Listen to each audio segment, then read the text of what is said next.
Hey guys, I'm Urizi. This story is all about what if Naruto married Ino Yamanaka in the future. 16-year-old Ino is stuck in the body of her older self. Now she must embark on the journey of an adult, a wife, and a mother while deep down she's still just a child herself.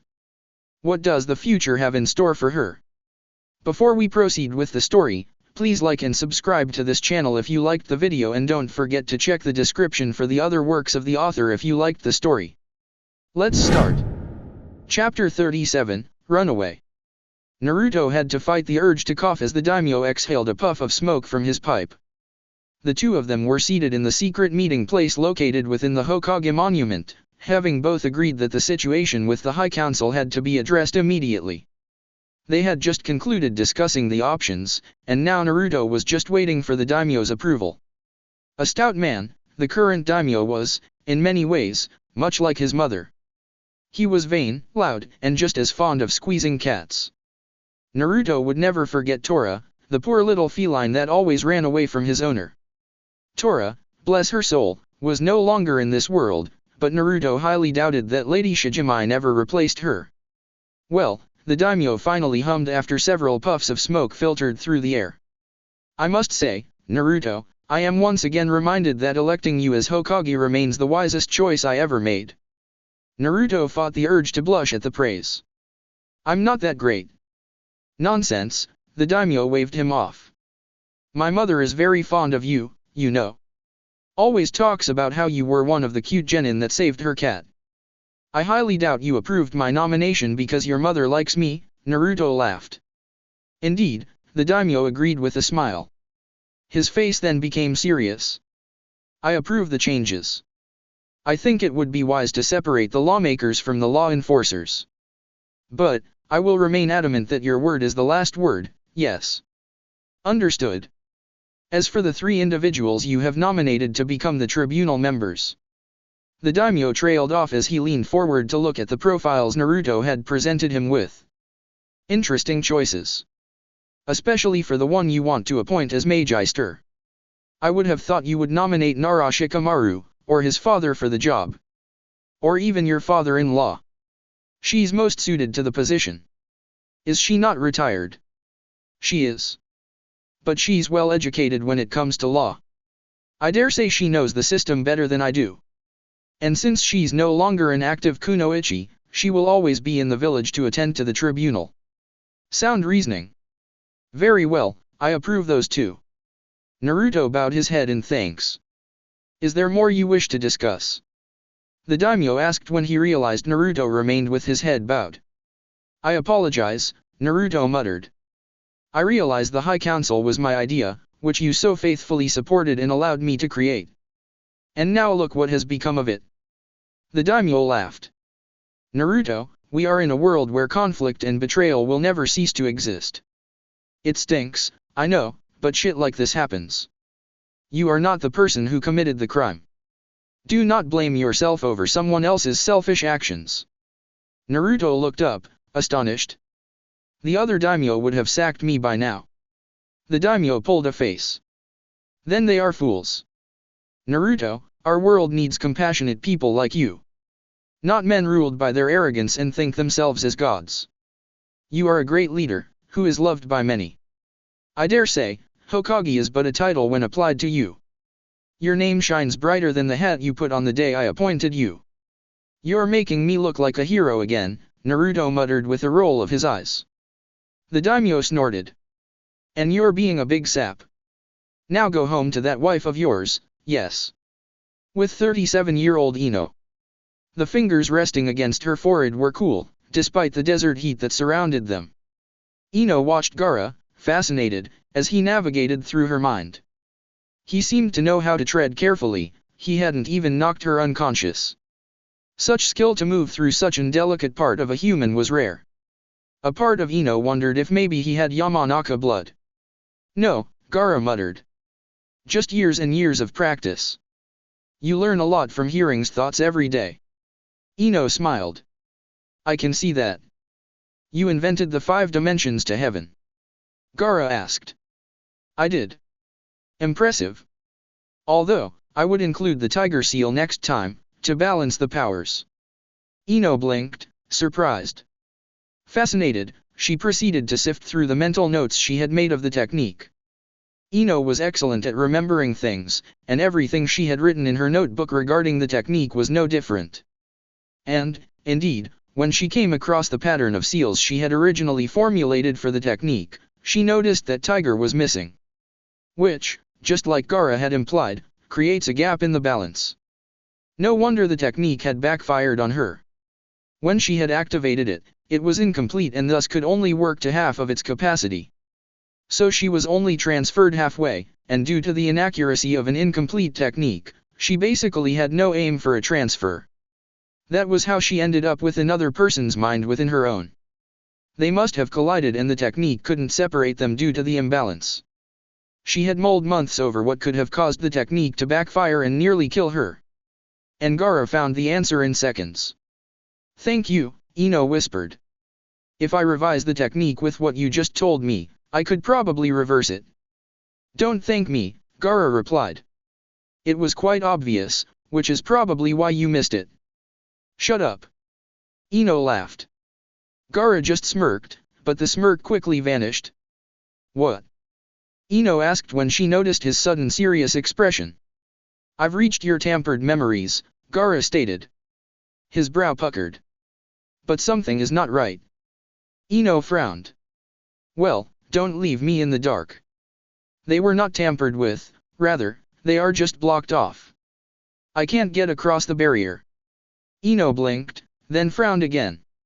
"It's a good thing they weren't tampered with, it means if we can break the barrier my memories should just return." Gaara nodded, but he still seemed perplexed. She felt him dig a bit deeper and winced at the sliver of pain and shot through her spine. Gaara pulled back.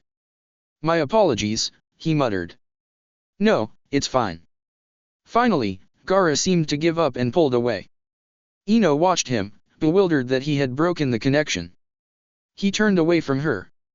"You are not honestly going to give up so quickly, are you?" Ino asked, frustrated. "I'm not the one that gave up," Gaara hissed.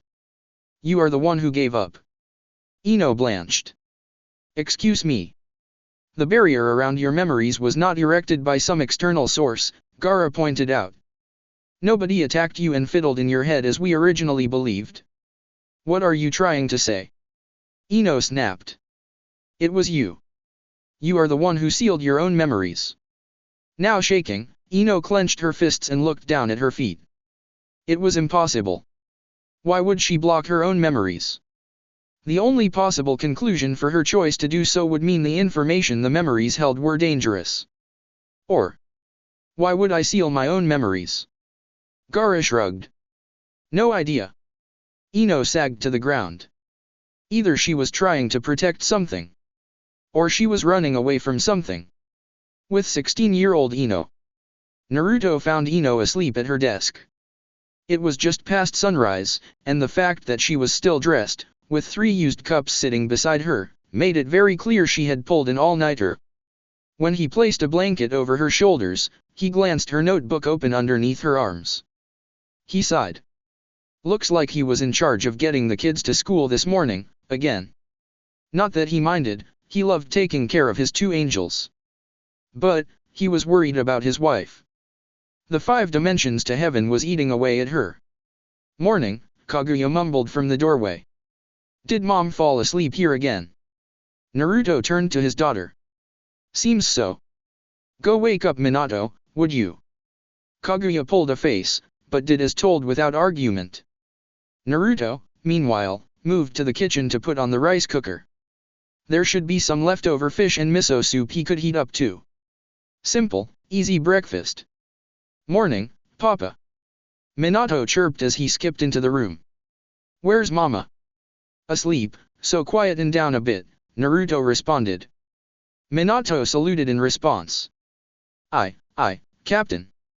How do you have so much energy in the morning?" Kaguya asked as she stomped into the kitchen. "It's irritating." Naruto chuckled as he placed the soup on the stove and the fish in the microwave. They were halfway through breakfast when Ino joined them, blanket still wrapped around her shoulders. Her short hair was a spiky mess and there were dark circles under her eyes. She sat down at the table without a word. Naruto handed her a bowl of rice, also without a word. Kaguya fetched her some soup. Mama! Minato exclaimed excitedly as he bounced in his chair. Can we have ice cream after school today? Sure, was the unenthusiastic response. A yawn escaped Ino's mouth. Naruto sighed again. Minato, finish your breakfast, so you can get ready for school. Kaguya, you'll help him, yes. Kaguya nodded, but her attention was more focused on her mother, who was sleepily munching on some rice. She seemed out of it today, more so than usual. Once Minato and Kaguya disappeared upstairs, and Naruto gathered the dishes and dumped them in the sink, he turned to his wife, who still sat at the dining table in a daze. He crossed his arms. When is this going to stop? Ino looked up, surprised. What? The all-nighters, Naruto snapped. Ino blinked. I thought we talked about this already. Something went wrong when I activated the 5 dimensions to heaven, and I want to fix it. Something went wrong. Naruto snorted. It nearly killed you. Ino rolled her eyes. And yet, here I still am. I thought I asked you to stop working on that technique and just scrap it as forbidden, Naruto hissed. Ino fidgeted and looked away from her husband's gaze. I can't give up now. I'm so close. Slam. Ino jumped at the noise from Naruto slamming his hands against the sink counter. She turned to him, not surprised to see his face red in anger.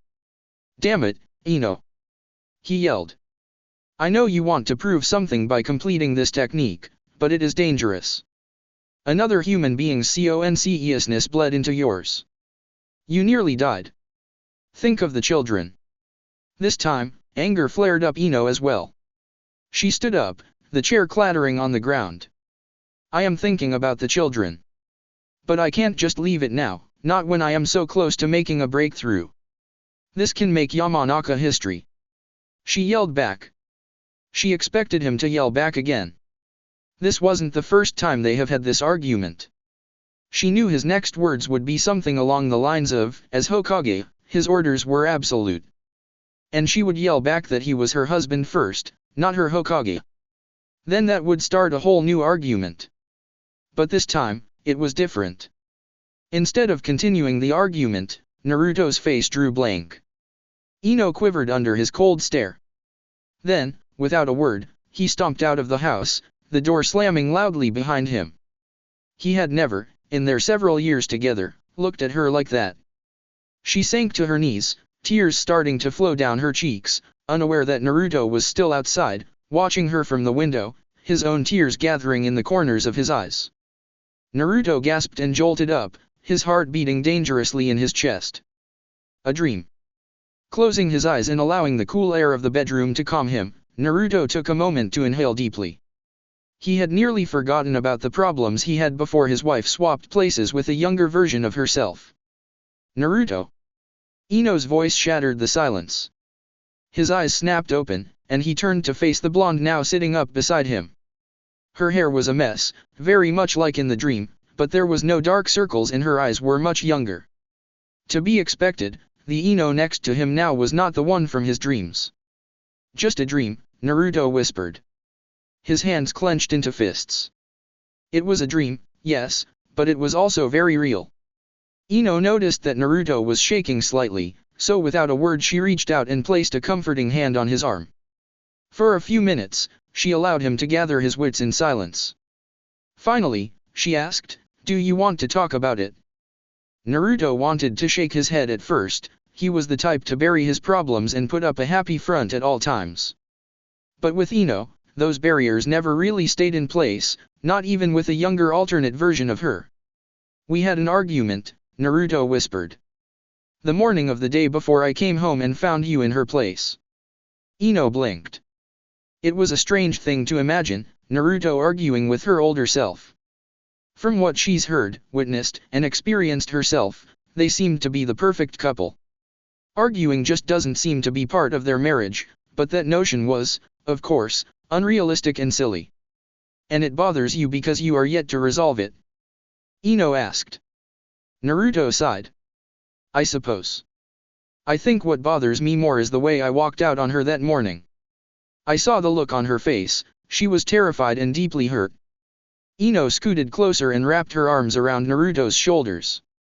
It was a bold move, but he did not stop her and it felt natural. I'm sure she has forgiven you. Naruto smiled weakly and patted one of Ino's arms. Why didn't you tell me about this sooner? Ino asked. Honestly, Naruto began, I was so busy trying to get used to you and all the other problems, that it just got pushed to the side. But now I am stressed about the High Council, and I suppose everything is just piling up. Ino lay her head on Naruto's shoulder and closed her eyes. You still have a few days. You will gather the tribunal members and be ready to face the council. I believe in you. Naruto smiled weakly as he gripped Ino's hand and laced their fingers. Thank you. You're welcome. With 37-year-old Ino. Ino neatly scribbled the sequence of hand seals on the scroll Gaara had given to her, ensuring to include the tiger seal. Once she was done, she sat back and scrutinized her work. She delicately traced every seal with her index finger. Yes, it will work. With this, Ino had finally, after years, completed the 5 dimensions to heaven. She can finally go home. But as that thought settled, dread rose within her. With a frustrated sigh, she pushed away from the scroll, stood and moved to the window that overlooked Tsunagakure. What are you running away from? Her own voice echoed through her head. She had asked the same question several years earlier, when she had found a runaway bride on the roof of the very temple she was supposed to tie the knot in. Karen did always have a flair for the dramatics. But Ino doubted her reason for running away was similar to Karen's reasons. For starters, this was not her wedding day, and she wasn't marrying the grump that is known as Uchiha Sasuke. And this time, she was dealing with the person she knew best, herself. She had barely even known Karen all those years ago. But that one conversation on the roof had revealed to Ino just how similar she was to Karen. They both wanted to prove themselves. And so, once she had convinced the redhead to walk down the aisle, a friendship had unconsciously formed between them. And yet, she still could not fathom what it was that made her seal her own memories. And she did not understand her hesitation to release the seal and have a look. Closing her eyes, Ino placed her hand on her flat belly, where she could sense the small and weak chakra of the baby she had placed in such a dangerous position. How could she hesitate in such a situation? She had to think of her unborn child. So many uncertainties. Ino did, however, know one thing for certain. She was a coward. And she was ashamed to admit it. With 16-year-old Ino.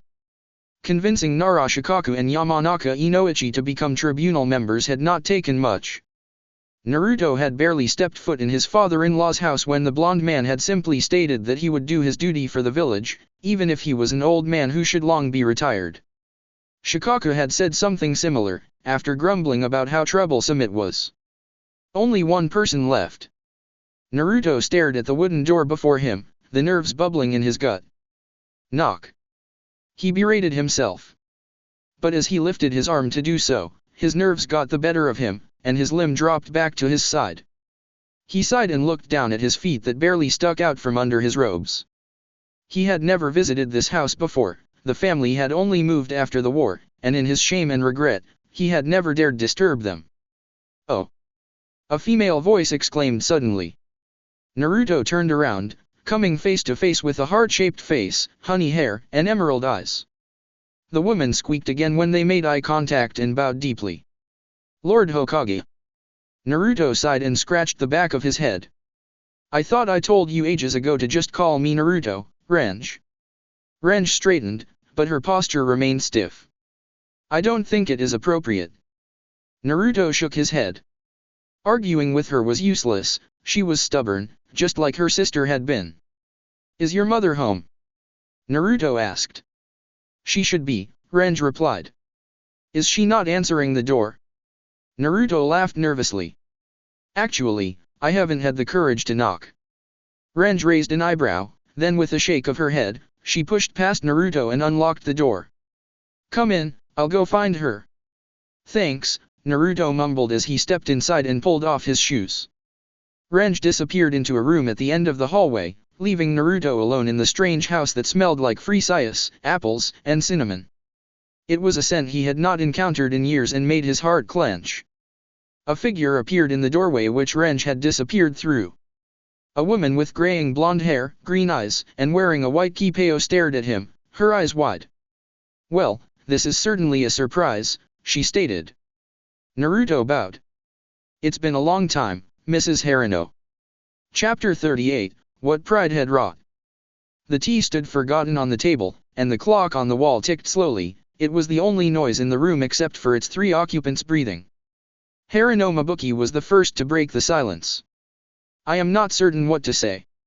Naruto did not dare look up from where his gaze was focused on his lap. So many years, and he still could not look the woman in the eye. "This is an opportunity, mother," Harano Renji interrupted. At 30, Renji was a woman of elegant beauty, a trait common to all 3 Harano women Naruto knew. However, unlike her sister, Renji was a rigid individual and had no interest in the way of a ninja. Her interest and expertise lay with the law, a trait she shared with her mother. "Indeed," Mabuki hummed. She turned to face Naruto, her brows knitted together. "However, I cannot help but wonder. Naruto, what brought this on?" Naruto looked up, confused. "Pardon. This request," Mabuki explained. "Why have you come to me? Is this your attempt to seek forgiveness?" "What?" Naruto asked, flabbergasted. "No, of course not." Mabuki did not seem convinced. "Are you certain? You know, I never once blamed you or Kakashi for what happened to Sakura." "I know," Naruto muttered. "How is Kakashi, by the way?" Mabuki asked before she took a sip of her tea. "Still not wearing his mask," Naruto replied. Mabuki smiled weakly. "That man, he will never forgive himself, will he?" Naruto shook his head. Kakashi was going to the grave, face exposed and with his guilt deeply etched into his heart. "And what of Sasuke?" Mabuki asked. "He is well," Naruto stated. "Karen is expecting their 4th child." "Already?" Renji asked, amused. "Can't Sasuke keep it in his pants? What did Sakura see in that idiot?" Naruto shrugged. "Trust me, I've been asking myself the same question for years." The mood in the room seemed to lighten a bit, which was a relief to Naruto. The tension was starting to get to him. He had never been the type to get nervous in the presence of Sakura's family, but having cut himself off from them for so long, things had gotten somewhat awkward. The door slamming open interrupted the conversation. A young brunette stomped into the room, her posture agitated. "I hate boys," the girl exclaimed before throwing her bag on the floor and sagging into one of the dining chairs. "Welcome home, Shirajiku," Mabuki greeted. "Greet the Hokage properly, would you?" Hanajima Shirajiku looked her maternal grandmother in the eye, grumbled, and then turned to Naruto. "Hi," she muttered. "Hello," Naruto returned the greeting. "And now your mother," Mabuki continued calmly. Shirajiku turned to Renji. "Mom." Renji just shook her head. Naruto took the return of thick tension to the room as his cue to leave. He could feel a family feud brewing and he had no intention of witnessing it. So without hesitation, he stood and excused himself. "I'll see you out," Renji offered. Naruto wanted to argue, but she gave him that typical Harano look, the very one that had scared him as a kid whenever it was thrown his way by Sakura, so he kept his mouth shut and let the younger woman walk him out. Just before Naruto moved to close the door to the hallway, Mabuki called his name. He stopped, but did not turn around. "I meant what I said," Mabuki said. "I do not blame you. As for your request, I will do it. But I expect a retirement package included with my pay." Naruto nodded. "Thank you." Ino was washing the dishes when she heard the front door open and close. It was too early for the children to be home, so that left only one person who had access to the house. With a smile, Ino quickly finished the plate she was washing.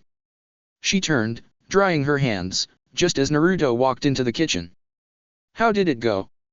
Ino asked. "All 3 agreed," Naruto replied. "Even Mabuki." "You doubted her?" Ino asked, confused.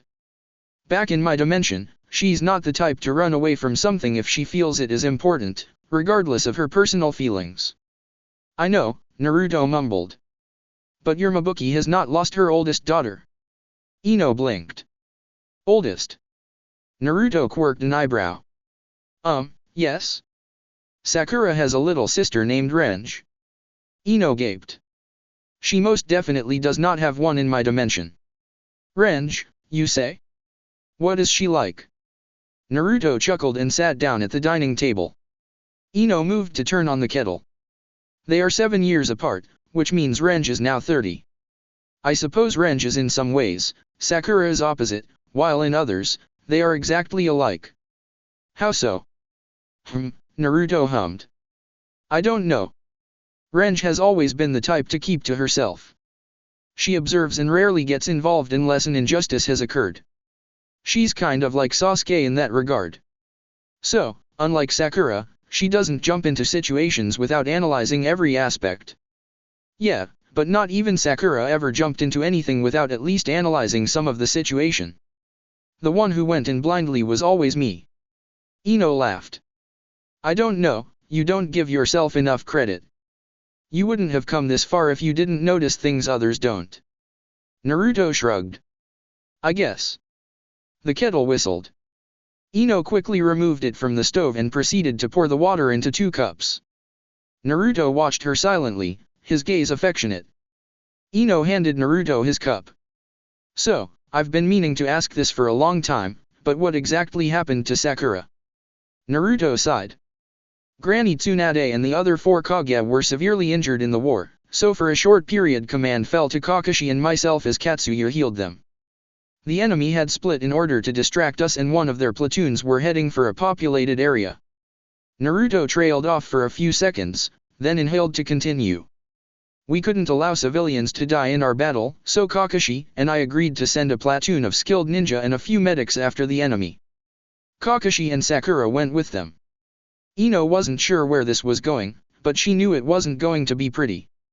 She reached out to Naruto and laced their fingers. He smiled weakly at her. It was an explosion. Kakashi was at the center of it, but Sakura pushed him out of the way and got caught in the blast instead. We never found a body, just some red fabric from her shirt. We knew the chances of finding any remains were slim, the explosion was very powerful. Ino squeezed her eyes tightly to fight back tears. Kakashi blames himself. They were very close, and in Kakashi's eyes her sacrifice should have been his own.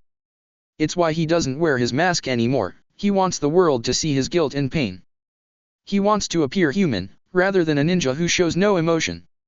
It seems all our friends died heroes, Ino whispered. Naruto nodded. Yeah, they did. Hyuga Hinata was nervous as she approached Konoha Hospital. Her morning had been a whirlwind. She had woken up late, the pregnancy really starting to get to her. She had gotten ready in a rush and practically ran to the meeting that was to take place. When she had arrived, it had already started with her father leading. But what had surprised her was Naruto's presence. And the fact that the elders were allowing him to stay. By the end of their discussion, Naruto seemed to be on the edge of his seat. Her father had then called him up. I'm going to be frank, he began, his voice stern. I have reason to believe that a number of individuals in the village have committed treason. Whispers broke out in the room, some even gasped. Naruto cleared his throat. I'm afraid that I have evidence that Hyuga Moritsugu is one of these individuals. More whispers and gasps. Hayashi stood, which silenced everyone in the room. Moritsugu is our elected member for the High Council, Hayashi said. Does this mean others in the council dash? Naruto cut him off. Yes. Hayashi looked down at the ground, disappointment obvious on his face. Then, he slowly sank to the ground and bowed lowly. The whispers began again. Lord Hokage, as one of the people who nominated him for the position, I humbly dash. Naruto cut him off again. Please, stop, Hayashi. It is not your fault. Nor is it Moritsugu's fault. Hayashi looked up, surprised. What? I do not understand. Please elaborate, Naruto, Hinata requested. She already knew, but the rest of the clan did not. We have reason to believe the council is being manipulated. There is a high possibility Moritsugu is not aware of what he has been doing, Naruto explained. Mind manipulation, one of the elders muttered. Naruto nodded solemnly. Hinata tried to gauge the reactions of the elders, but they all seemed pretty stone-faced. She then turned back to Naruto. What is your plan? Naruto sighed. I am hoping to expose the source.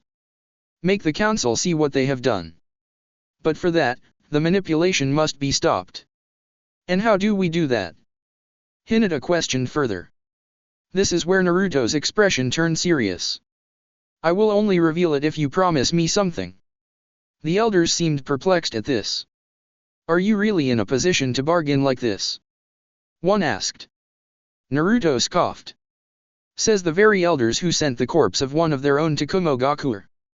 That had been a low blow. Hayashi, especially, flinched. Hinata, although annoyed that Naruto mentioned something they had all wanted long buried, understood why he had said it. Even though the memory of Hisashi did nothing but bring forth memories of Neji. That was painful to bear. Very well, Hayashi sighed. What do you require of us? Naruto shuffled, then stood straight. I am sick and tired of the people who are appointed as advisors acting as if they are the ones in charge. That includes all of you, and not just the High Council. How dare you dash! One elder started to yell, but Hayashi raised his arm to silence him. Please continue, Lord Hokage, Hayashi insisted. Naruto nodded in thanks. Like I said, I am done with this power play. Hinata is your head of house. She is your leader. And she decides what is best for this clan.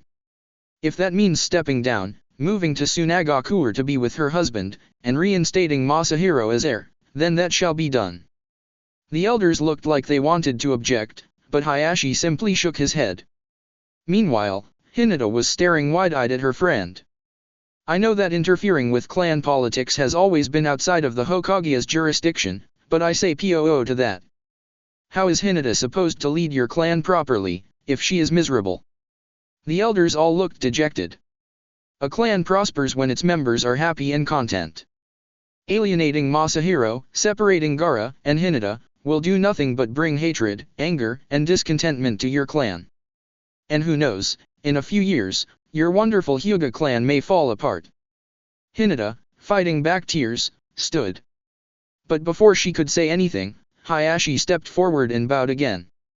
Thank you, Naruto. I will see my grandson reinstated. A few elders nodded, while the others looked angry. But none of them dared to say anything. So, Hayashi changed the subject after he straightened. What do you require of us to stop the manipulation? Naruto sagged, probably in relief. Oh, I just need Hinata to visit the hospital. And here she was. The receptionist had been expecting her, and had immediately led her to the psychiatric ward. After introducing her to one of the staff there, the receptionist left and Hinata followed the nurse down the sterile hallway to a room near the end.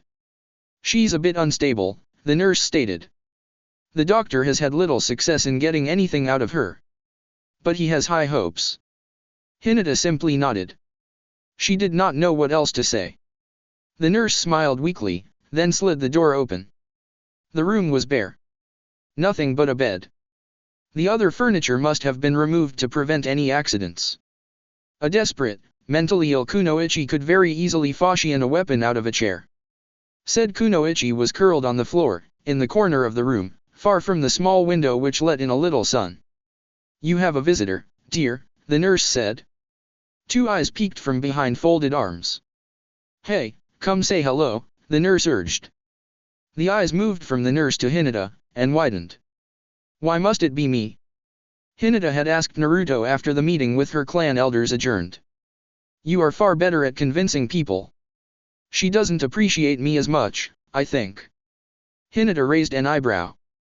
I do not understand. Naruto shuffled nervously, and pulled a small piece of glossy paper from his pocket. He shoved it in Hinata's hands.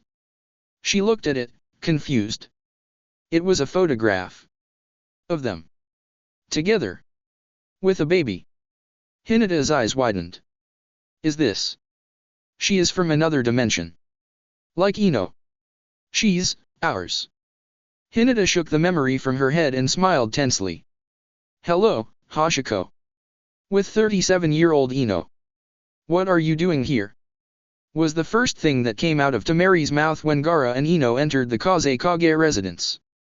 Ino knew the older kunoichi did not mean to sound rude, and that her unexpected arrival had probably just thrown the poor woman for the loop. Gaara and I are now best buds and are planning our world domination plan together, Ino joked.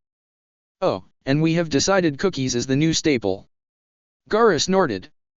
She's a crazy old bat from another dimension who contacted me through the cube. Tamari stared at the two ninja before her, eyes wide. Then she burst out laughing. Okay, I get it. Top secret Kazekage and Konoha business you can't share. No need to make up outlandish stories. I would love some, Ino grinned, not bothering to point out that her story had been the only outlandish one. Gaara, in all his seriousness, had been telling the truth. Still, old bat. Really? Rude. Gaara did not say anything, but Tamari prepared a third cup anyway. So, do you have a place to stay? Tamari asked as she handed her brother and the blonde kunoichi their tea. No, Ino stated, not having considered it. Upon her arrival, Gaara had taken her to his office, and they had spent over a day there. Sleeping arrangements had not even crossed their minds. In fact, sleep had not crossed their minds at all. Tamari rolled her eyes. Gaara, you should have offered. The Kazekage took a sip of his tea. Ino, there is a guest room upstairs. Thank you, how considerate, Ino replied, then took a sip of her tea. Tamari looked like she wanted to continue speaking, but they were interrupted when the front door slammed open and Kankuro practically stormed inside, scroll in his hand. Gaara! He exclaimed, out of breath. His gaze fell on Ino and he looked taken aback by her presence. Hello. Ino waved. Hello, Kankuro. What is it, Kankuro? Tamari asked, knowing that her brother would not have stormed into the room if it wasn't serious. Before he could respond, Gaara's eyes widened. Ino knew what that meant, he had heard his brother's thoughts. But Kankuro managed to catch his breath before Gaara had the chance to say anything. Konoha has been attacked. And completely destroyed. The buzz that echoed through Ino was uncomfortable, even though she was not entirely surprised. She had expected that Konoha would be attacked by the Akatsuki eventually, but so soon? This meant that Tsunade was. A sudden jolt of pain in her stomach snapped Ino from her thoughts. She gasped and doubled over. Are you alright, Ino? Tamari asked, alarmed. The older kunoichi had abandoned her tea and was now kneeling next to the younger kunoichi. Yes, Ino breathed. I'm fine. Just shocked, I think. Maybe you need some fresh air? Tamari suggested. Ino nodded. Yes, that sounds good. She allowed Tamari to help her up and outside. Once she settled on a bench outside the house, Ino allowed her mind to wander again. If this attack was anything like the one that had happened in her dimension, then Tsunade was unconscious. Soon, Danzo would be elected as a 6th Hokage candidate. And he would travel to the Land of Iron for the Kage Summit. Ino groaned as another jolt of pain shot through her stomach. It was like the cramps she had during her menses, only 10 times worse. Oh, shit. Ino looked down at her stomach, horrified. Oh no, no, no. Please don't let it be a miscarriage, Ino silently prayed. In her current situation, she was surprised the baby had managed to hold on for so long. Fighting back tears, Ino knew in that moment, that she had to stop running. With Tsunade out of the picture, her presence, if Danzo learned of it, could become a problem. She was not of this world, no matter how much she wanted to run back to Konoha to help rebuild, it was not her place. Naruto was there. It would be fine. The sooner she reversed the 5 dimensions to heaven, the sooner she could try and save her baby. Maybe it wasn't a miscarriage yet. Maybe, if she could somehow make the baby whole again, it could still be saved. It was time she undid that seal on her memories. With 16-year-old Ino. Naruto opened the door and walked in, his head held high. He noticed that everyone had already arrived. One of the Umbu stationed at the door nodded at him when he passed. Naruto smirked. Nobody other than he knew that the Umbu wearing the weasel mask was actually Sasuke. And that despite no longer being Umbu, he was there in case something went wrong. They had both agreed it would be best if Sasuke was practically invisible, just so that no suspicions would be raised. Good afternoon, Naruto greeted when he reached his seat. Thank you, all, for coming. The High Council was now in session. And Naruto was going to start the meeting with a bang. I would like to start this meeting with a very simple order, Naruto stated as he sat down. He glanced at Sasuke, who nodded curtly. He then turned back to the council. You are all fired. Chapter 39, Wicked Eyes and Wicked Hearts. Awkward. That was what the silence in the room felt like. Hinata glanced at the door, wondering if it was still possible for her to leave. When her gaze returned to the kunoichi opposite her, however, she shook her head. No, she could not give up now. She hadn't even done anything. Naruto believed she could do this. But how does one talk to their daughter from another dimension? The daughter you had no idea existed? The daughter your alternate self apparently had with the first man you ever loved? Hinata had no idea. Astra, no, Hashiko, was still curled up in the corner of the room. But she had moved her head so she could see better, and as a result Hinata could now see her face. It never occurred to her before, but now that she knew whom the woman was, she could see it. Naruto's face. Hashiko had Naruto's face. How had Hinata missed that? Her heart clenched. She had not carried this child in her womb, but another version of her had. This woman was still her child, in a way. And she felt the sorrow for her child. Sorrow that the child had suffered. Sorrow that the child was now a diagnosed schizophrenic. Sorrow that her child may never recover. How could she even begin to have a conversation with the woman? Is it a boy or a girl? Came a timid voice. Hinata blinked, surprised that Hashiko would be the one to break the silence. She had honestly expected that she would have to do all the talking, once she managed to get words out. A girl, Hinata finally managed to mutter. This seemed to excite Hashiko, for a small glitter of some sort appeared in her lifeless eyes. A girl. Hinata nodded. Yes. Her name is Madoka. You already have a name. Of course, Hinata said and smiled. Hashiko seemed fascinated. Does it hurt? What? Giving birth? Hinata asked. Hashiko shook her head. Carrying a baby? Hinata frowned, and looked down at her round belly. With a smile she gently rubbed the bulge and shook her head. Not at all. A lie, but the baby kicking, constant bladder problems and aching back was worth it in the end. Hashiko looked down at Hinata's feet. My mother died before she could have another baby. Hinata bit her lip. You miss her? Hashiko did not respond. What about your father? Hinata asked. He also died. Hinata blanched. Oh. Hashiko's arms around her legs tightened. He was a drunk.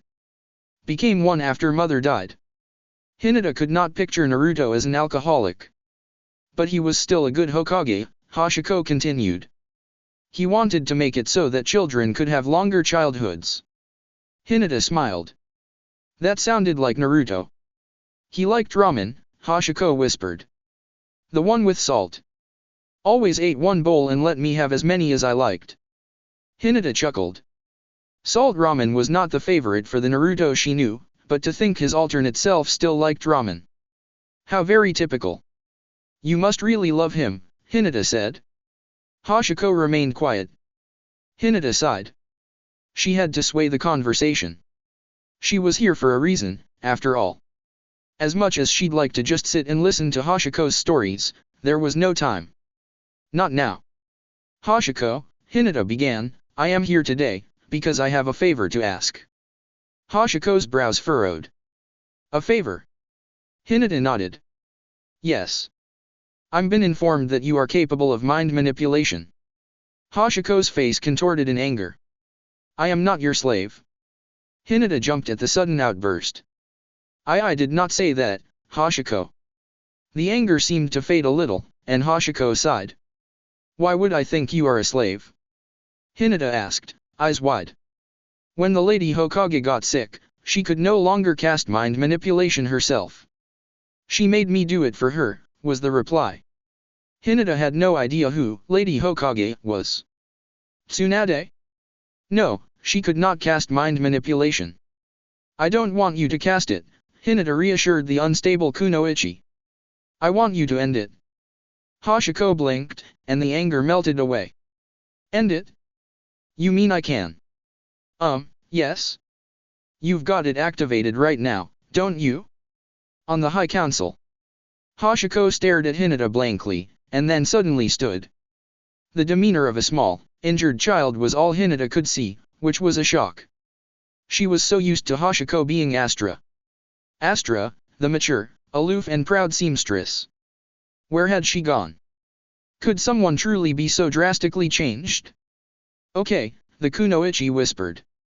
But you'll have to get the doctor to remove the chakra seals on my wrist. What, really? Hinata asked, surprised. Hashiko nodded. Once Hinata had called the doctor to remove the seals temporarily, Hashiko moved towards the bed, where she sat down and formed her hands into the seal of the ram. The mind manipulation I cast for Ayaka bends to her will. Once I dispel it, she will lose her connection to it, Hashiko explained. Hinata nodded. That is what we are hoping for. How does she use it herself, if it is your technique? It responds to her chakra, which she projects through her voice. Hinata's eyes widened. That sounded familiar, like a mind-altering genjutsu Shikamaru had described several years before that he had been drawn into. Hashiko closed her eyes, and the air shifted as she gathered chakra to dispel the technique. Hinata watched, absolutely stunned. How had it been so easy? How on earth had she managed to convince a mentally unstable Kunoichi to do as she asked? Why? Hinata mumbled. Hashiko opened her eyes, and frowned. Why, what? Why did you agree to easily? I thought I'd have to fight tooth and nail with you. Hashiko smiled, the first warm smile Hinata had ever seen on her face. You're my mother, of course I was going to listen. The silence was deafening. Naruto had expected more of a reaction, to be honest. Anger, maybe. But the members of the High Council simply stared at him in absolute silence. The only person who did not seem to be stunned was Shimura Ayaka. But that was to be expected. The anger on her face was exactly what Naruto had predicted. The silence continued. And then young Hyuga Moritsugu, who stood, and in his nervousness, sent his chair clattering to the floor, broke the silence. The sound echoed through the room, and all eyes turned to him. Naruto liked Moritsugu. He was the youngest member on the council, had none of that silly old Hyuga nonsense in his head, and sometimes stuttered. A bit like Hinata used to. It was adorable. It was a shame that he had fallen victim to Shimura Ayaka's malice. I do not understand, Moritsugu said. What do you mean we are fired? Yes, Ayaka's shrill voice joined in. You have no sanction to just dismiss us, Lord Hokage. Actually, Naruto hummed as he pulled out the scroll he had the daimyo approve, I do. The daimyo has agreed that your dismissal is required. Gasps erupted among the council members. May I ask why, Lord Hokage? Moritsugu asked. Naruto sighed, and then waved his hand. It was the signal he was to give Sasuke to bring in the documents of evidence he had gathered. Sasuke had been anticipating the signal, and with poof vanished, only to return seconds later with the documents under his arm. He dropped them unceremoniously on the large table. Naruto fought the urge to roll his eyes. Where shall I begin? Naruto asked as he sank down in his chair and leaned on the armrest, allowing his chin to rest on his hand. The beginning usually works, Lord Hokage, a woman seated in the middle stated. Naruto recognized her immediately. She was one of the only 2 council members he had failed to dish out any evidence for treason out for. Yes, thank you, Hinoko, Naruto retorted. The woman crinkled her nose. Soku, Lord Hokage. How many times must I tell you? Naruto sighed again. Maybe he should have accepted Shikamaru's offer to let him join in the initial confrontation. For some ungodly reason, Shikamaru was the only one Hinoko, Oops, sorry, Soku, listened to. He had a feeling it had to do with that mission they had done together several years earlier, but he never dared to ask. Shikamaru did not like to remember that particular mission. Honestly, Naruto did not blame him. The cleanup had been tiring. Naruto cleared his throat and opened some of the manila folders containing the documents he had gathered. It has come to my attention, he began, that all of you have been acting behind my back. He received blank stares, and one very vicious glare. Ayaka was not doing very well with hiding her emotions, something he was sure her uncle would not be impressed by, if he had been alive. Had she really completely lost her composure already? Was seeing Kurama once really all it took? He should have summoned the fox earlier. Moritsugu, who had still been standing, realized he was starting to look like an idiot. He quickly grabbed his chair and sat down again. Naruto waited for him to be settled before continuing. I know, Naruto stated. I know about the intercepted letters. I know about the bugs in my office. I also know that you have been keeping an eye on my wife and children. Still blank stares. Naruto frowned. Had Hinata not been successful? Naruto continued, I also know that you have been going behind my back and spreading stories. Several villagers have admitted that they have heard about plans to overthrow me. Villagers who have pretended to be on your side because you threatened their loved ones. Are you saying we have all committed treason? Narayanjetsu asked. Naruto turned his attention to the man, and blinked when he realized the Yamanaka seat next to the Nara one was empty. Naruto frowned. How had he missed that when he entered? Where is Izumi? He asked. Last I heard, Ayaka supplied, she was in hospital. For what? Naruto asked, flabbergasted. Some sort of injury, Ayaka stated with a shrug. But Naruto did not miss the glint in her eyes. Shit. Naruto quickly quelled his panic. No, no. He could not falter here. Ayaka may think she one-upped him by attacking one of his own, but he wasn't going to give her the satisfaction of making her think she won. But still, he worried. Izumi was the other council member with no evidence against her name. Which meant she might have been able to escape the mind manipulation in its early stages. She was, after all, a Yamanaka. Why she had failed to alert him of the situation, however, still baffled him. Can we get back onto the topic? Soku demanded. I'd like to know where all these accusations are coming from, you know. Naruto nodded. Right, yes. He would assure Izumi was safe after the High Council session ended. With that, he passed the documents to the person on his right and motioned to pass it on. One by one, everyone looked at them, and as the documents moved around the table, Naruto started to notice the panic on everyone's faces. Moritsugu was the first to react verbally. I would never say such a thing about Lady Hinata. Ah, Naruto thought, he saw the transcript of one of Ayaka's private meetings. Naruto grimaced. Probably best not to repeat what Moritsugu and the others had said about Hinata in that instance. It wasn't pretty. This continued as more documents got passed along, and the panic on everyone's faces got worse. Even Soku, who had nothing against her, looked stricken. But Naruto was more interested in Ayaka's reaction. She was, naturally, fuming. But somehow had managed to regain some control on her emotions, as she had not yet lashed out. I don't understand, Moritsugu whimpered. Why would I do all these things? I don't understand either, Injetsu agreed. Some of the things here go completely against my own principles. Why would I, unless I was being controlled? At the Nara's words, the room went quiet. Thoughtful expressions crossed most faces as the words sunk in. Naruto had to fight the urge to smile. Of course the Nara in the room would hit the nail on the head. Why were all of them so bloody smart? And if they were questioning their actions, did it mean Hinata had been successful after all? Just as that thought crossed Naruto's mind, Ayaka stood up. She moved so fast and with so much force, that her chair toppled, and like before with Moritsugu, the noise caught everybody's attention. She then proceeded to slam her hands on the table, making it shake. From the corner of his eye, Naruto saw Sasuke tense. Are all of you just going to sit here? She demanded angrily, and accept this idiot's accusations as the truth. Nobody dared to reply. This just infuriated the kunoichi further and the blood rushed to her head. This man, she shrieked and pointed at Naruto, is a buffoon. Like all his predecessors, he is filled with sentimental shit and does not realize that his stupidity is putting us all in danger. Injitsu looked like he wanted to object to that, but Ayaka glared at him coldly. You, Nara. You should be ashamed that you follow him.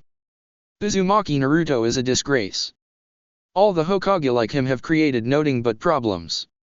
And what are these problems, exactly? Soku asked, her eyes narrowed. Ayaka's face somehow got redder, if that was possible. He released the biju. Like they are harmless pets. He has the audacity to call them his friends. Do I have to remind you all that the Kyuubi destroyed Konoha? Over 30 years ago, Injitsu muttered. Bloody long time ago if you ask me. Ayaka ignored him. This so-called peace we have is an illusion. We are all still shinobi. If we cannot live as such, what is the point of our existence? One day, another power will arise, because they always will. We are not prepared. And this idiot's tendency to talk things through will get us all killed. So what? Soku demanded. Correct me if I am wrong, but Lord Hokage's talking things through with his enemies is the reason we are all still alive. Your uncle's way of doing things got himself killed before he could even be named Hokage properly. That appeared to be the last straw for Ayaka. Naruto was not entirely sure what it was that changed in the room, but the air suddenly felt heavy and suffocating. Sasuke, who had been tense throughout Ayaka's entire speech, disappeared from his spot by the door and appeared next to Naruto, kunai ready. You will not disrespect me. Ayaka yelled, her voice carrying a strange echo to it. You will do as I say. Kill him. At that she pointed at Naruto, and the room became even more tense. And then Soku burst out laughing. You're joking, right? Ayaka looked perplexed at Soku's laughter. No, I am serious. Soku sobered somewhat, and straightened. You honestly think you can waltz in here and try and manipulate me with that chakra in your voice? Oh no, no, I've fallen victim to a mind-altering genjutsu before, no way am I doing it again. Gaps erupted among the council members. Injitsu, in particular, looked angry. So it is true. You've been controlling us all this time. Ayaka stepped back, the anger on her face now replaced with confusion and fear. Why isn't it working? She demanded. But nobody was listening. Every member of the council was now turning on Ayaka, their intent clear in their expressions. And Ayaka knew that she was in trouble. She was, after all, outnumbered. So she did what any kunoichi in her position would do. She ran. Stop her! Soku yelled, although she really did not need to order anyone in the room. Several of the shinobi were already following. She had failed. Shimura Ayaka believed herself to be a controlled, prideful individual. Everything she had ever done was for her uncle. Ever since she was a little girl she had worshipped him. He was a true shinobi, a man who understood that sacrifices needed to be made for peace. Why did nobody else understand that? She could feel the tears forming as she ran down the stairs of the Hokage building. Crying was a sign of weakness and she had sworn she would never shed them again after her uncle died. She had sworn it on his grave. She had even failed him in that. She knew she was being followed. And if there was one thing she knew about Konoha shinobi, then it was that soon everyone in the village would know of what happened. A manhunt would begin and she would not be safe. Not until she got far away from the shinobi union. Which was impossible, of course. The shinobi union was no longer comprised of only the 5 great nations and the land of iron. Many smaller villages have joined, and some daimyo of the smaller countries have also signed the treaty. There was literally nowhere she could run. But she ran anyway. There she is. A voice called. Shit, Ayaka thought. Had she slowed down? When? Increasing her speed, despite the protest of her muscles, she rounded a corner and spotted the doors. Yes. But just as that tiny sliver of relief settled, it vanished when a tall shadow towered over her. A pair of vermilion eyes connected with hers, and with a shriek she tried to turn on her heel to run in the opposite direction. She would rather die by the hands of the idiots she had been controlling, than him. But as always, the bloody bastard was too fast. He grabbed her arms and pulled her towards him. "Whoa there, Ayaka," Kurama purred. "Where are you running so desperately to?" She struggled against his tight grip, fear boiling in her blood. There were not many things she feared, not even death. But put the Cuba before her, and she trembled. Such unnatural power, such evil, should not exist. And to think the Hokage called the beast his friend. She spat in his face. Kurama blinked, then grinned. "Oh, feisty. Always knew you were one of those type of women." Ayaka growled, but Kurama seemed far too amused to even flinch at her demeanor. "Oi, Foxman!" A female voice yelled from the direction Ayaka had come. "Keep her still." Kurama did as told, by pulling Ayaka's arm tightly towards him. She continued struggling, but her movements were severely restricted. Just as she wondered what was going to happen next, Soku appeared from around the corner, her right arm lifted. And then she flicked her wrist, and Ayaka flinched before falling limp in Kurama's arms. He blinked as the woman sagged. "Wow, what did you do?" "Paralyzed her with a chakra needle," Soku replied as she came to a halt and rested her hands on her knees to catch her breath. "Nice," Kurama hummed. "I like you." Thanks." Soku muttered, just as Injetsu, Moritsugu, Sasuke, and Naruto joined them. "Oh, well done, Kurama." Naruto grinned as he patted his friend's shoulder. Kurama shrugged. "You called me here for this very reason, no?" "Yes, but still," Naruto replied. "Thank you." Kurama shook his head, then looked down at the paralyzed woman in his arms. She was still conscious, but literally could not move anything but her eyes. "So," Kurama said in a sing-song voice. "What do I do with this one?" Chapter 40, Envy Eats Nothing But Its Own Heart. With 37-year-old Ino. Ino hated the desert. It was hot, dry, and too brown. But she had to admit, standing on the roof of Gaara's house, as the sun set over the horizon, a hot wind brushing over her skin, was somewhat calming. She knew the Kazekage was standing behind her. But she was yet to acknowledge his presence. "It's strange," Ino finally broke the silence. "I don't think so," was Gaara's response. Ino tilted her head, acknowledging and appreciating the fact that she had not needed to verbally express what she had been thinking. Perhaps telepathy was not so bad, after all. Even if she did still feel like he was invading her personal space. "I'm not always listening," Gaara muttered. "I do know how to turn it off." "I know, sorry," Ino replied. "You ready?" Gaara changed the subject.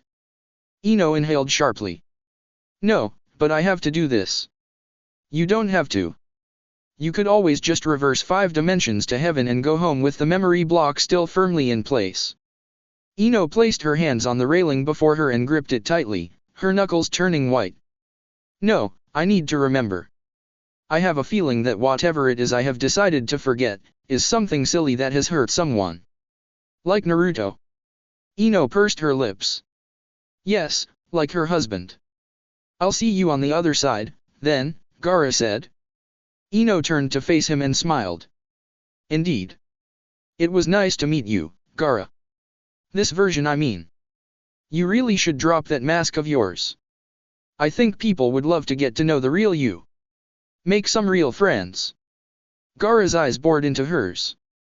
"If your younger self is anything like you, maybe I'll start with her." Ino grinned. "I think she'd like that." Gaara excused himself, and Ino turned her gaze back to the village sprawled below her. She smiled. When she got back to her dimension, the first thing she was going to do was have a nice little chat with the Hyuga family. But first, she had a memory block to remove. Ino settled herself on the bed in the guest room. She had a feeling that removing the memory block would knock her unconscious, so to prevent any accidents, she thought she might as well get comfortable. She did not want to do it. It frightened her. Because she knew herself. She may be smart, ambitious, empathetic, and good-natured, but she was also shallow, vain, and prideful. She chose to block her own memories. And she feared her reasons for it was stupid. She had done many stupid things in her life, after all. She closed her eyes and inhaled deeply. She could do this. She had to do this. She counted down from 5. The first memory was not one she had forgotten per se, but jumped straight to the forefront once she started unraveling the barrier. The Hokage monument loomed ominously over the party. Uzumaki Ino felt almost uncomfortable standing with her back to her husband's stone face. It was a new addition to the monument, having only been added recently. She was proud of him. Really, she was. But she was also a smidge jealous. She had said this to him, and he had laughed and told her everyone probably was, except perhaps Shikamaru. He would find the job too troublesome, after all. Besides, Shikamaru had always wanted to simply be by Naruto's side as his advisor. She knew being envious of Naruto's success was normal, to an extent. Jealousy was normal. But like everything else, there was a limit to how jealous one can be before it became unhealthy. One glance at Shimura Ayaka, and the damage of such unhealthy envy was quite clear. "Ah, Lady Ino," a voice interrupted her deep thoughts. Ino looked up, and grimaced when she saw a woman from on the lesser ninja clans, who was quite infamous for being a gossip. "Good evening, Lady Uotani," Ino greeted her curtly. "Enjoying the party?" "Oh yes," Uotani hummed as she took a sip of her champagne. "You must be so proud of your husband." "I am." "And I hear you have been appointed as head botanist," Uotani continued. "Yes."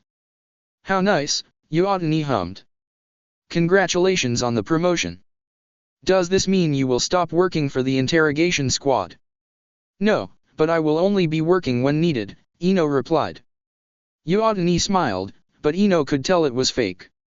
"You are an inspiration to us all, juggling so much on your plate. Do you ever get the time to see your husband?" Ino did not think her work took much of her time, honestly, but people always liked poking their noses in things. Especially when it concerned their beloved Hokage. "Of course," Ino replied, eyes narrowed. She was hoping the glare would make the stupid cow shut up and go away. Uotani, however, was as blind as a bat. "Lord Hokage tells me you have been developing a new jutsu, one that could potentially give the Yamanaka family quite a boost." Ino made a mental note to scold her husband later. She had told him not to talk about it until she felt more comfortable that it was going anywhere. "I am looking into the possibility," Ino said. "But it is early days, who knows what could happen." "Well, it would be wonderful for your family," Uotani practically purred. "It would be terrible if the Yamanakas were to lag behind the Nara and Akimichi clans. Did you know? The Nara clan has been working on ways to overcome the issue of shadows not being available at all times. And the Akimichi clan is currently developing a new soldier pill." "I do know," Ino spat. Was this woman stupid? Of course she, a Yamanaka, would be aware of the developments of her closest allies. "Oh, yes, of course. How silly of me." Ino closed her eyes and inhaled deeply to try and calm her nerves. A part of her wished a hole would open in the ground and swallow the stupid woman, so that she didn't have to deal with this anymore. Luckily, in that moment, Uchiha Karen interrupted. "Ino, there aren't any pickles on the buffet table," Karen said frustrated. Uotani glanced at the redhead, then down at her swollen belly and scowled. "Excuse me," Uotani muttered as she turned on her heel and stomped away. Karen snorted and placed her hands on her hips. "That fucking bitch still can't let go of the fact that I married Sasuke and am now carrying his baby." Ino nodded, then frowned. "Pickles. First thing that came to mind when I realized the bitch was annoying you.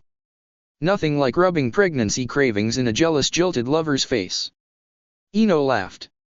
"I don't think Sasuke has ever even looked at her, never mind be her lover. Doesn't mean she doesn't have crazy ideas in her head that he has looked at her.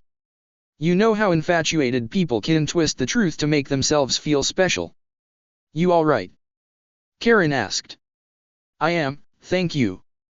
Karen smiled. "Good. You are a good woman, whatever Uotani was spouting is just jealousy talking." Ino nodded and smiled. She liked Karen. They hadn't gotten along well at the beginning, but they had become friends when Karen had gotten cold feet on her wedding day. Ino was the only one who had managed to talk the woman into climbing down from the temple roof, and had walked the redhead down the aisle, like her father would have, if he had been alive. They had been inseparable ever since. "We should probably mingle," Karen suggested. "Yeah," Ino agreed, when she noticed an elderly couple had cornered her husband. He looked incredibly nervous as they talked to him, arms flailing wildly. It was an hour after her encounter with Uotani, when Naruto had lightly tapped a pen against his glass to get the attention of everybody in the room. It took a minute or two for the people to settle. Once they were, Naruto raised his glass. "I'd like to thank Uchiha Karen, who organized this party to celebrate my inauguration as Hokage." Everyone raised their glasses to toast to Karen, who looked more annoyed at being called out, than grateful for the gratitude.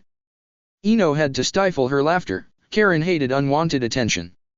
Naruto motioned for her to come stand next to him with his hand.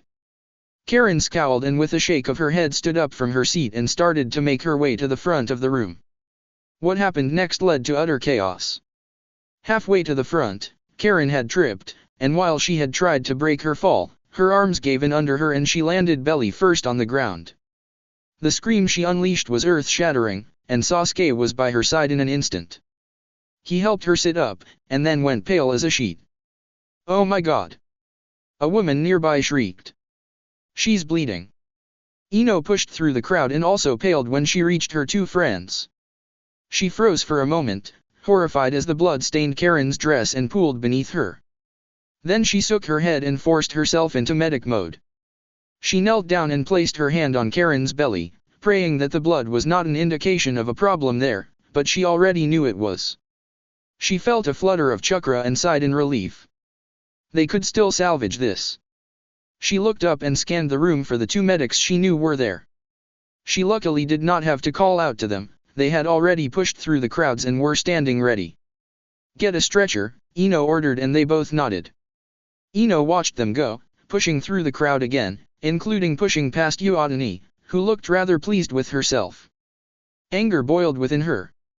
The woman had tripped Karen, she just knew it, but she had no way of proving it. So she simply gritted her teeth and turned to her friends. Sasuke looked like he was in shock, but luckily Naruto was standing behind him with a supporting hand on his shoulder. Karen looked rather calm, considering she was bleeding and very likely on the verge of going into an early labor. "You all right?" Ino asked. "No," Karen shook her head. "But I can still feel his chakra, so I know he isn't dead." That shook Sasuke from his shock. "It's too soon." Karen snorted. "Yes, well, it's not like I asked for this." She then grimaced, as if in pain. Ino noticed and returned her hand to her belly, green chakra folding over her palm. She could at least try to ease the pain.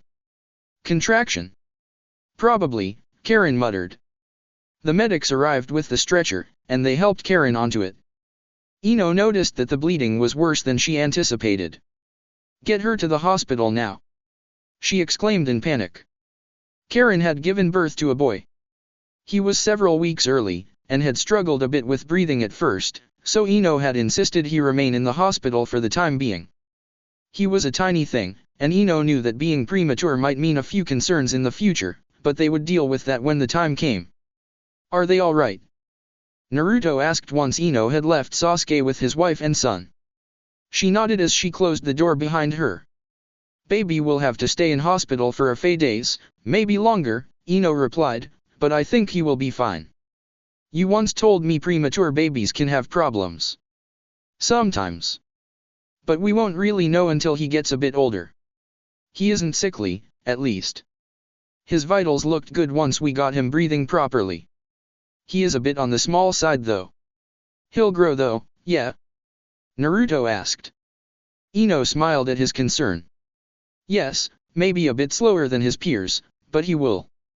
He'll likely be like Gaara." "Gaara?" Naruto asked, confused. "HMHN, Ino hummed. Gaara was a prem, and I'm sure you noticed he was quite short for a long time compared to you and the others when we were teens. And he is still short and skinny for a male in his line of work." Naruto blinked. "Oh, that is why." A contributing factor, at least. Is falling during pregnancy always this dangerous? Ino shook her head.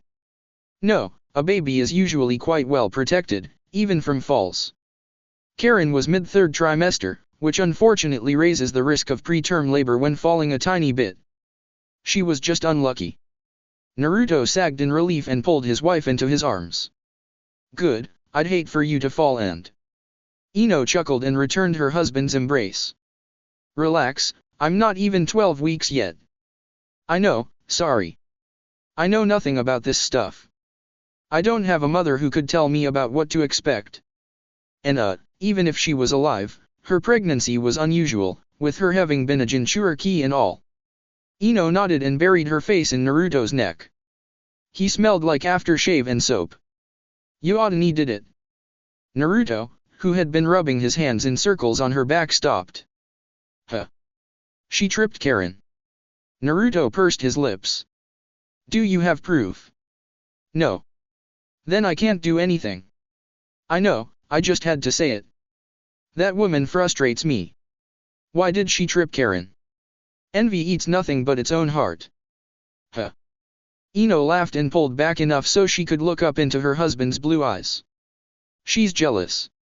Of who? Everyone and everything, really, Ino shrugged. She's jealous of Karen because she is married to Sasuke. She's jealous of me because I have made a name for myself. She's probably jealous of Hinata for being born into the ancient and noble house of Hyuga. Naruto frowned. She was talking to you at the party. Ino grimaced. Yeah, wouldn't leave me alone.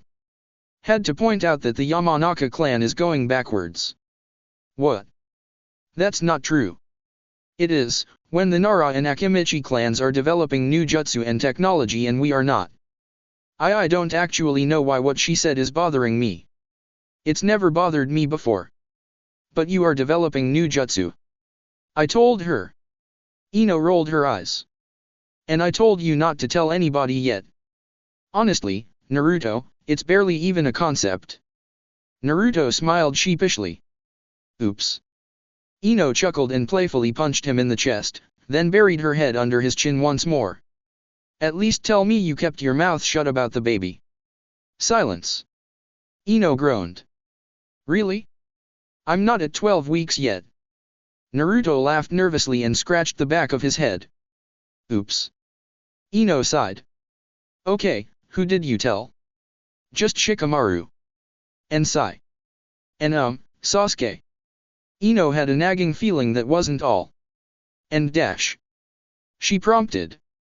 Gaara, Hinata, Kiba, your mother. Ino groaned again. You're hopeless. Now that my mother knows, the whole of Konoha will know by tomorrow. Actually, Naruto chimed in, the whole land of fire will, knowing your mother. Ino simply groaned again. The second memory was not one she had forgotten either, and was from several years after the first. Have you thought of a name yet? Naruto asked, his mouth full with noodles. 6-year-old Kaguya giggled at her father, and moved to try and attempt to stuff her mouth equally as full. Ino patted her arm and when the little girl looked up, shook her head. Kaguya pouted. Ino rolled her eyes and looked back up at her husband. No, we are not naming our son after a frog. Naruto blinked. Huh? I wasn't talking about the baby. Ino blinked, then blushed and she absently rubbed her swollen stomach. Oh, what were you talking about then? The jutsu. It's been years and you still haven't given it a name. Naruto, it's barely even a jutsu. You should name it something awesome. Like super mind manipulation dimensional jumper. Ino tried very hard not to laugh. She knew Naruto was being very serious, and would be offended if she laughed. That's a bit long and winded, don't you think? Ino managed to say with a straight face. Naruto looked down at his noodles, the frown on his forehead indicating he was thinking very hard. Then he looked up, excited again. What about Dimensional Crossfire Super Jump Deluxe? This time Ino could simply stare at her husband in amusement. What? Naruto asked when he realized she was staring. Ino shook her head. Nothing, just wondering where you got this gift for naming things. Naruto did not notice she was being sarcastic. My father, apparently. Ino had a hard time picturing the fourth Hokage, Konoha's infamous Yellow Flash, as being a bumbling idiot who named jutsu with ridiculous names. But weirder things have happened. A loud splat interrupted Ino's thoughts. She turned to her daughter and sighed. There were noodles everywhere. And Kaguya was grinning like it was Christmas. The third memory took her to Konoha's training grounds, 3 years after the previous one. 5 dimensions to heaven. That was the name she had chosen for the jutsu. Naruto had been disappointed. He thought it was incredibly boring. She struggled with it. Every time she thought she had found a breakthrough, it would simply lead to a dead end. She had been working on it for years now, and people were starting to ask questions. People, of course, being Uotani. At every social event, the infuriating woman would take it upon herself to remind Ino that while the Nara clan has ditched their efforts to make shadows in the dark, they were now developing other ways to improve the shadow sowing jutsu. And the Akimichi clan was now working on another soldier pill. It was getting rather annoying. Uotani's continued effort to snub her was getting ridiculous. It's been years. What was her problem? Ino had also started to notice other strange things in the village. The High Council, who had before paid little attention to her, seemed awfully interested recently. 4 of them had personally sought her out to greet her at the last Hokage Gala.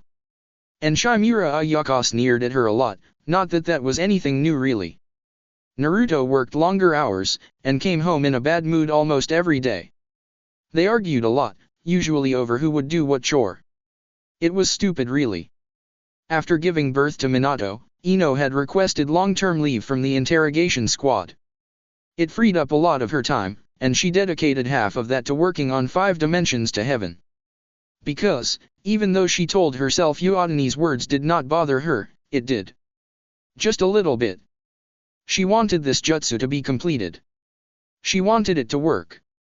It would revolutionize scouting missions. Communications would be completely overhauled, as well.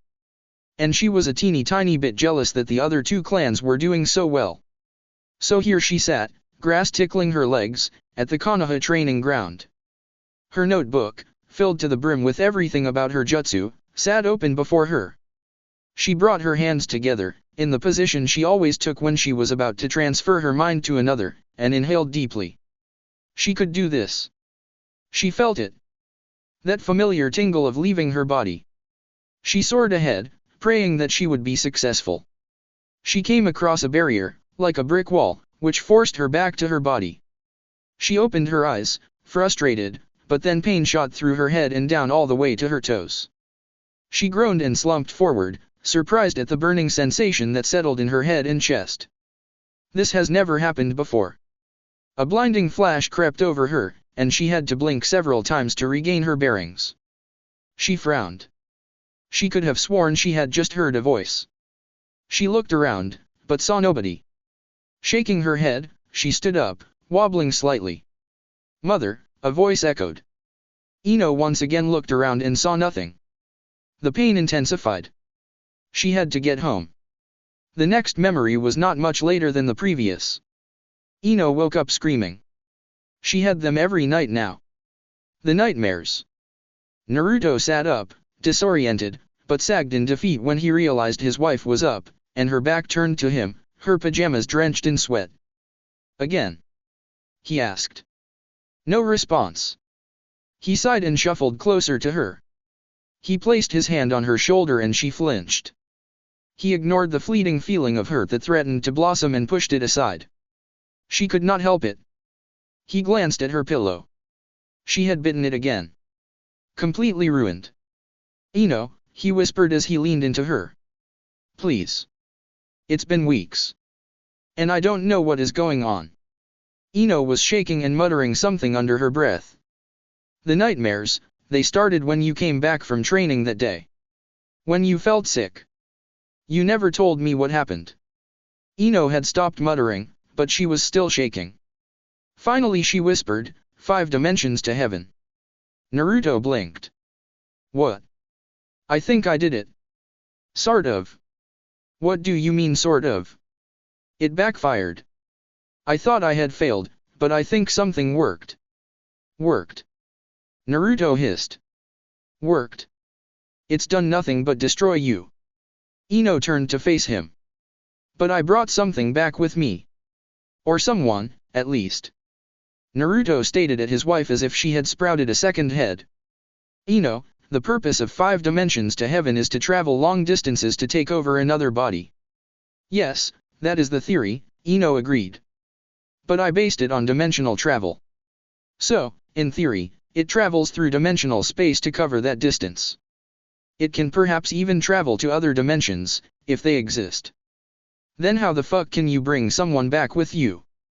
I don't know. Ino exclaimed. The jutsu is far from complete. Something clearly went wrong. But I know something has changed. The nightmares, they are far too real to be simply dreams. What do you mean? Naruto asked, dread settling in his gut. Ino bit her lip and looked down at her hands resting on her lap. The nightmares. There's a girl. And, me. I'm Hokage. What? But it's in a different world. It has to be. I am a tyrant, I became Hokage by killing you. I torture people for fun.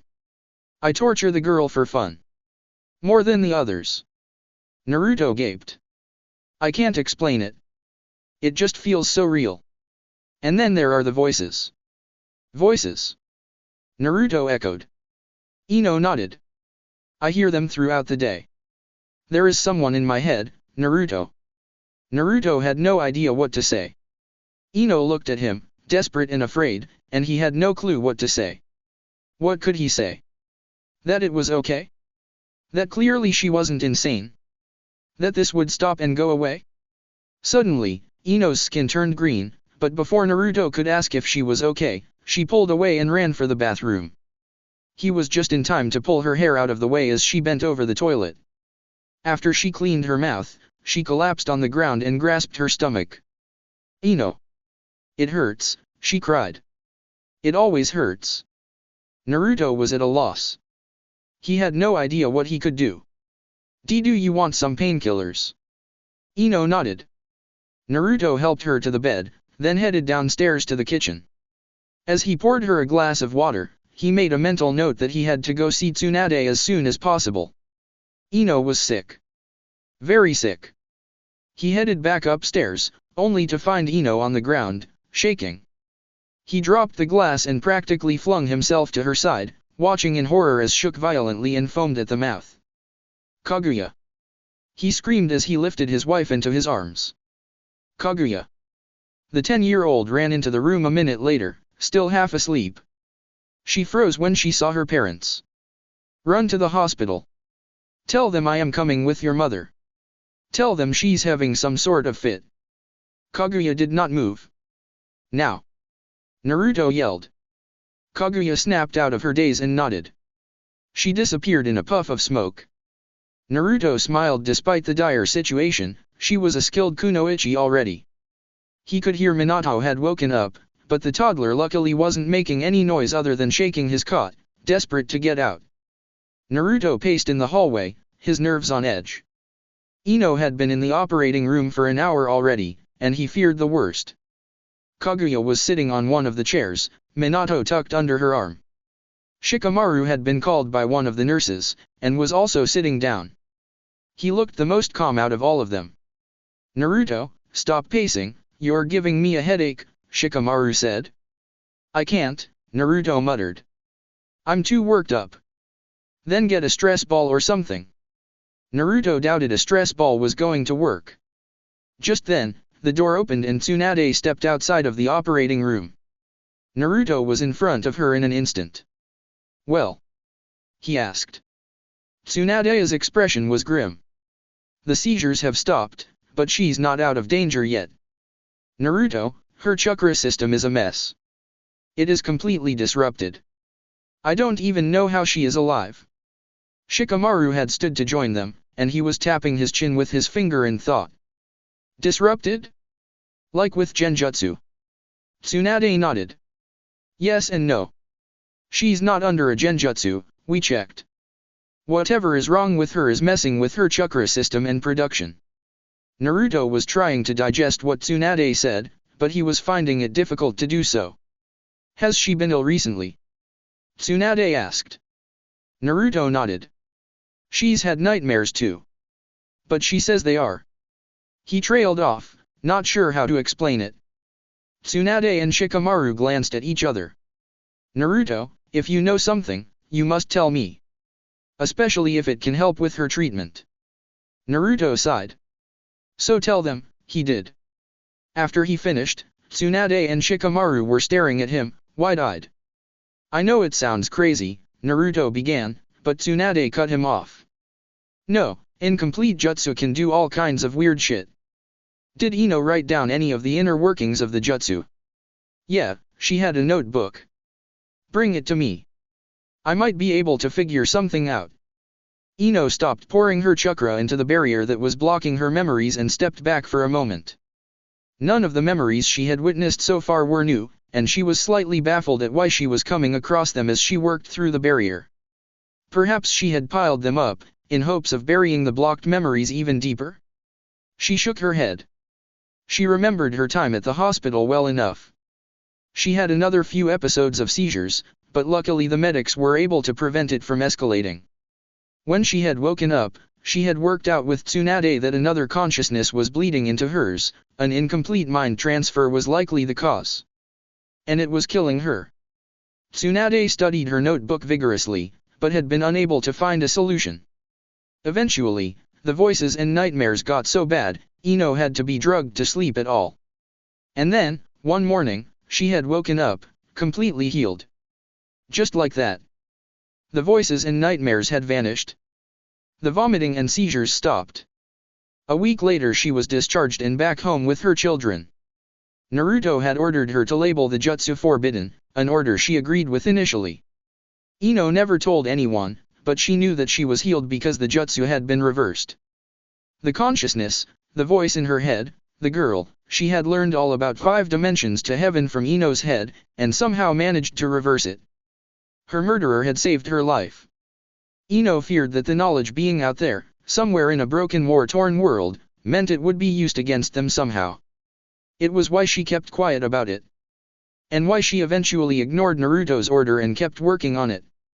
She had told him, because she would never betray him like that, and he had not liked it. Although she only told him about her still working on it. Not about her concerns of it being used against them. Ino turned back to the barrier and pursed her lips. She had forgotten that. And in hindsight, keeping quiet about it had been stupid of her. She reached forward to continue. The next memory was one of the ones that had been blocked. When is this going to stop? Ino looked up from the dining table, surprised. What? The all-nighters, her husband snapped.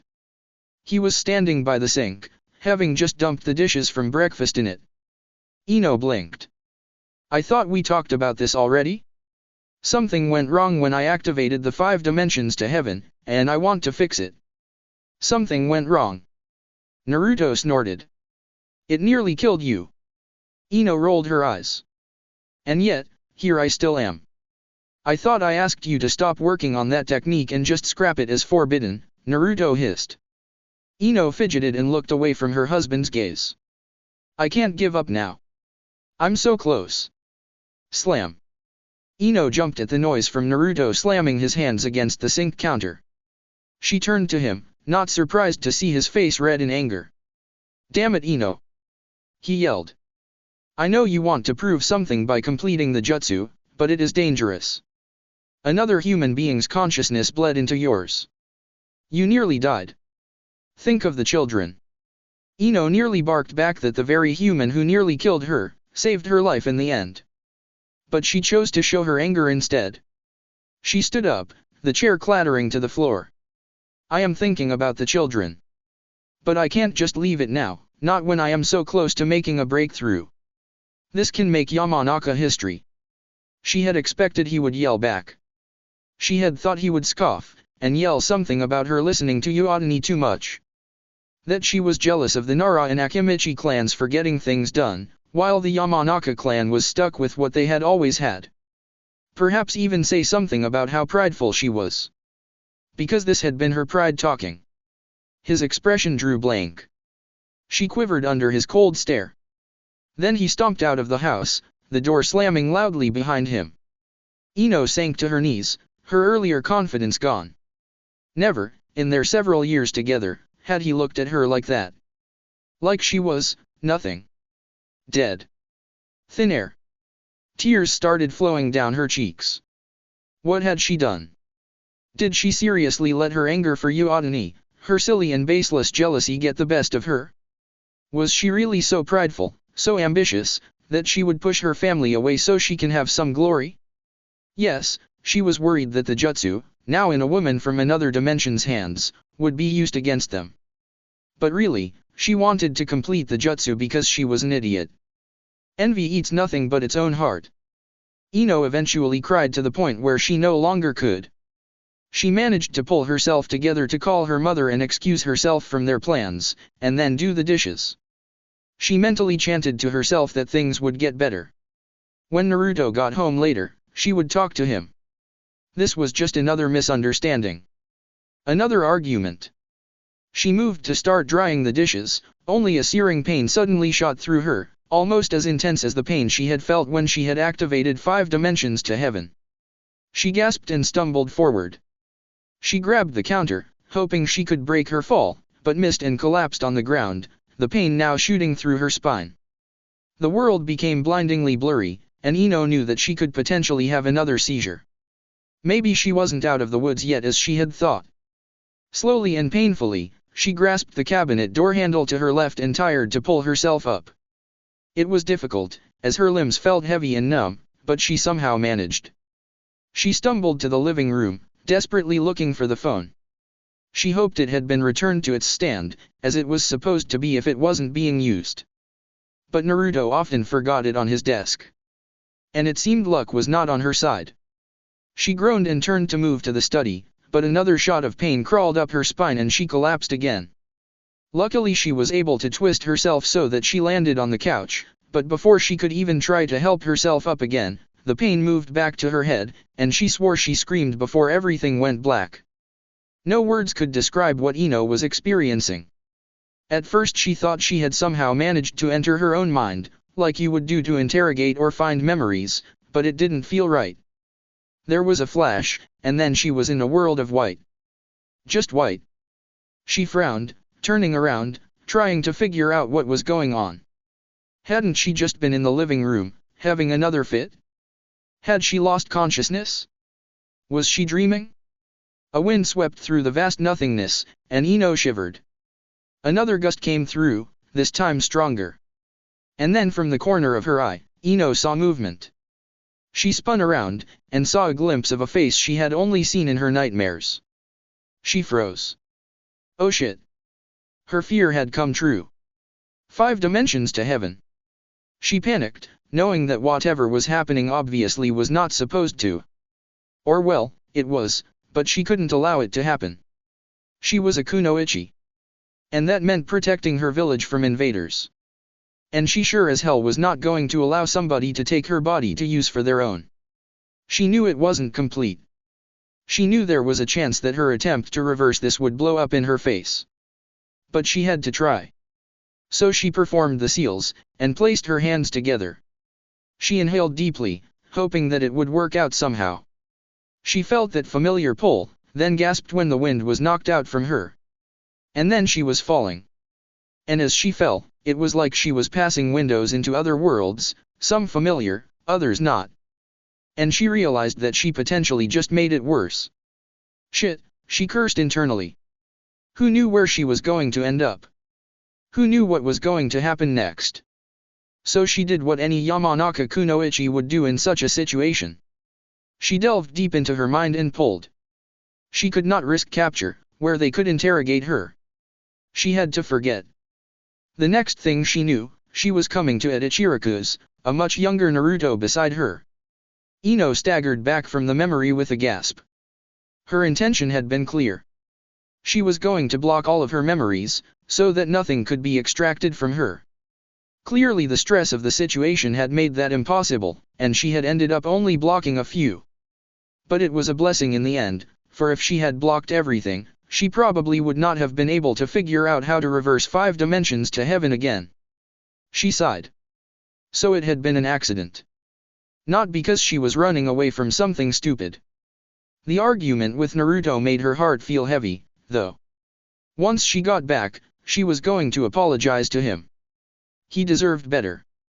The block dissolved, and Ino smiled, knowing that her mind was once again her own. Now all she had to do was go home. That's it for part 7. Thank you for watching and see you on the next video.